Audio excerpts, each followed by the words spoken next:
Bonjour, bonsoir, bienvenue sur la chaîne de l'immigration et de l'entrepreneuriat. Avant de commencer cette vidéo, je tiens à préciser que je ne suis pas un avocat en droit familial et non plus un conseiller matrimonial. Et je ne cesse de dire sur cette chaîne, nul n'est censé ignorer la loi. Parce que quand elle décide de frapper, elle frappe dur votre ignorance.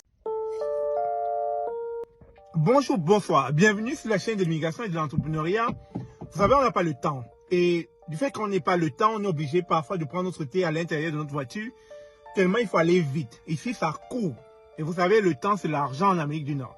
Alors, le but n'est pas de vous parler de mon conditionnement matinal, mais plutôt de la décision qui vient d'être portée par le ministre de la Justice, Simon Jolin Barrette. Il vient de frapper un coup dur pour tous les conjoints de fait.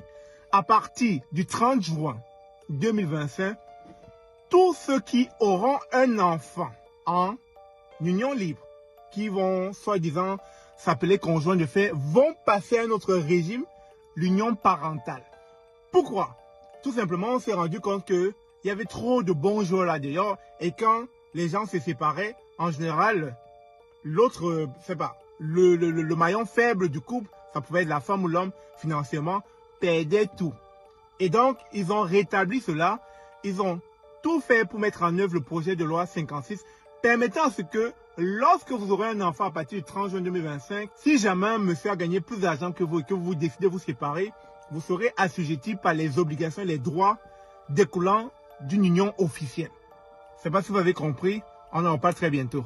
Alors, pour ceux qui ne savent pas, d'ici le 30 juin 2025, quasiment un mois jour pour jour à partir de demain, un nouveau régime rentrera en vigueur. C'est le régime d'union parentale qui tout simplement décrit là des personnes en union de fait, des personnes conjointes de fait, etc.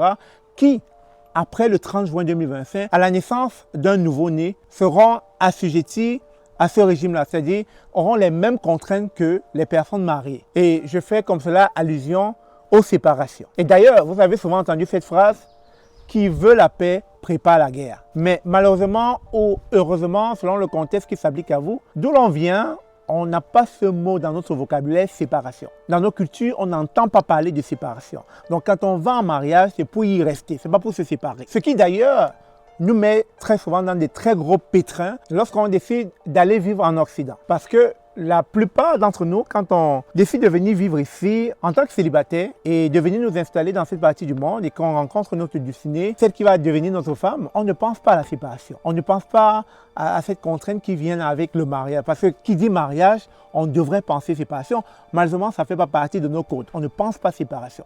Donc, on va rentrer dans le mariage avec l'idée que ça va perdurer, avec l'idée qu'on ne va jamais se séparer, avec l'idée qu'on va vieillir ensemble. Malheureusement, chers amis, tenez-vous tranquilles, c'est là où le bas blesse. Parce qu'on est là dans une société très stressante qu'il va falloir penser et penser régulièrement à une probable séparation. Et vous vous rappelez, tantôt j'ai dit, qui veut la paix prépare la guerre. Donc, qui veut se marier doit préparer sa séparation, afin que vous ne soyez pas surpris par la séparation. On ne voudrait pas des séparations qui finissent par un meurtre. Et c'est la raison pour laquelle je suis allé regarder ce que dit la loi par rapport à ce nouveau régime qui rentrera en vigueur d'ici le 30 juin 2025 pour réellement comprendre qu'est-ce qui vient avec cette nouvelle façon de fonctionner. Mais déjà, ce n'est pas une bonne nouvelle pour les conjoints de fait ou alors des personnes en devenir conjoints de fait. À partir du 30 juin, si vous étiez conjoint de fait et que vous aurez la naissance de votre premier fils après le 30 juin 2025, vous rentrez automatiquement dans le nouveau régime d'union parentale. Bien sûr, vous avez 90 jours pour ne pas vous y soumettre. Vous pouvez renoncer à ce régime d'union parentale d'un commun accord. Que voilà, vous êtes conjoint et fait, vous ne voulez pas que ça s'applique à vous. Vous avez le droit de dire non à cela. Mais si au-delà de 90 jours, rien n'est dit, vous n'avez pas renoncé à ce régime-là, automatiquement, le régime d'union parentale s'applique à vous. Et ça voudra dire quoi? Vous serez assujetti aux mêmes lois que quelqu'un qui serait marié. C'est-à-dire quoi? Au moment de vous séparer, on va partager de manière égale les biens familiaux. Et on parle comme cela de la résidence familiale, on parle de la voiture familiale, on parle des meubles, on parle de votre fonds de pension et aussi on parle du compte bancaire commun. Tout ça va être partagé de manière équitable. Alors, je vois beaucoup d'entre vous vous poser cette question, celle de savoir les enfants qu'on a eus avant le 30 juin 2025. Qu'est-ce qu'on en fait? Effectivement, la loi n'est pas rétroactive. Ça ne s'applique pas aux enfants que vous avez eus avant le 30 juin 2025. Mais par contre, d'un commun accord, vous pouvez être volontaire pour pouvoir intégrer ces enfants dans le nouveau régime, si vous le voulez.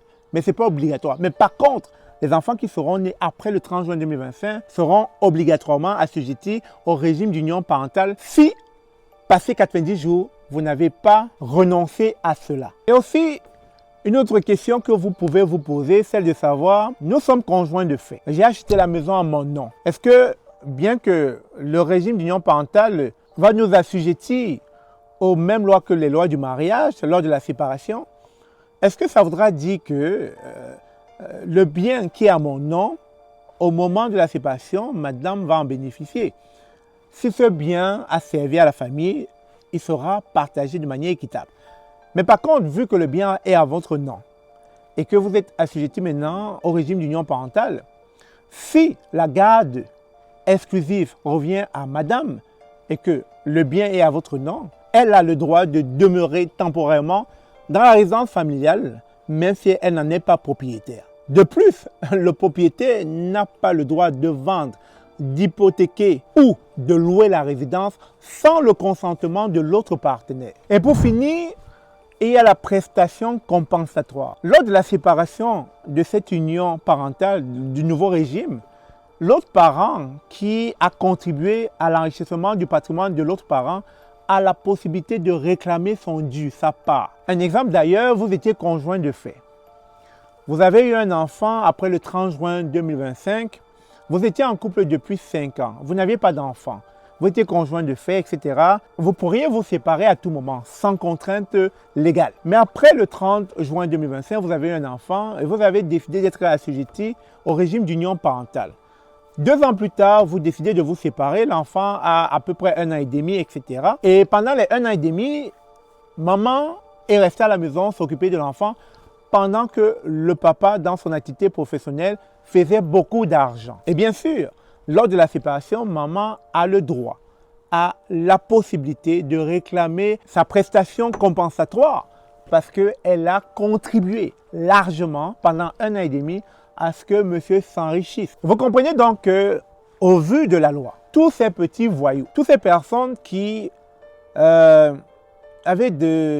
pas de réelles ambitions de vouloir maintenir une relation saine, une relation qui aurait peut-être pu déboucher à une belle histoire d'amour jusqu'à la vieillesse, ces personnes-là seront frappées par la loi, tout simplement parce que s'ils décident de faire des enfants après le 30 juin 2025, ils seront assujettis au régime d'union parentale.